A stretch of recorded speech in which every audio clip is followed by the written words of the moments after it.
सुनाने जा रही हूँ। अच्छा लगेगा तो लाइक शेयर और सब्सक्राइब करिएगा। रामा झूमै नौरंगिया के डार कोयल, एक बोलै कोयलिया एक बोलाई हो। रामा झूमै नौरंगिया के डार कोयल, एक बोलै कोयलिया एक बोलाई हो। रामा एक मंगन सीता मांग मांगली विधि पुरवै मांगली विधि पुरवाली हो। सीता मांगैया जोधिया ससुराल जनकपुर नैहर जनकपुर नैहर हो।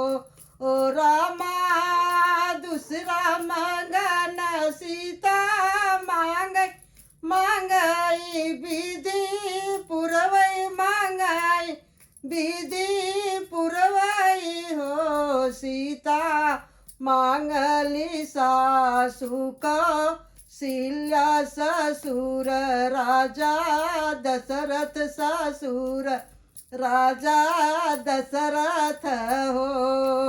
रामा तीसरा मंगन सीता मांगली विधि पुरवै मांगली विधि पुरवाई हो। सीता नंद मांगली सुभद्रा नंदोइया राजा अर्जुन नंदोइया राजा अर्जुन हो।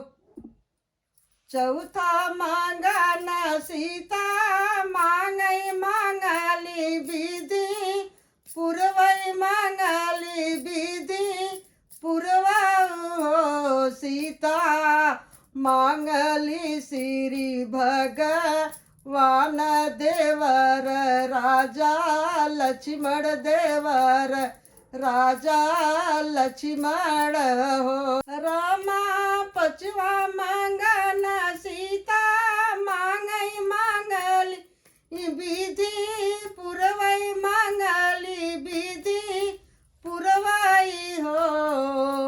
पूछई सतवा क सखिया कवन तप कीहू कवन तप कीहू।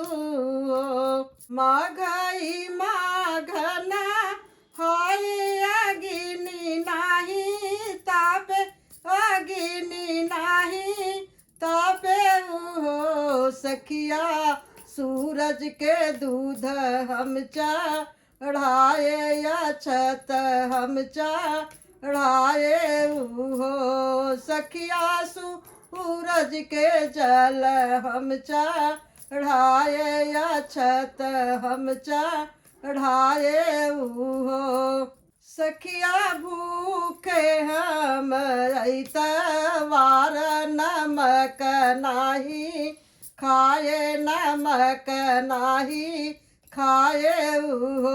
ओ सखिया बर मिले भगवान हमाई बर भगवान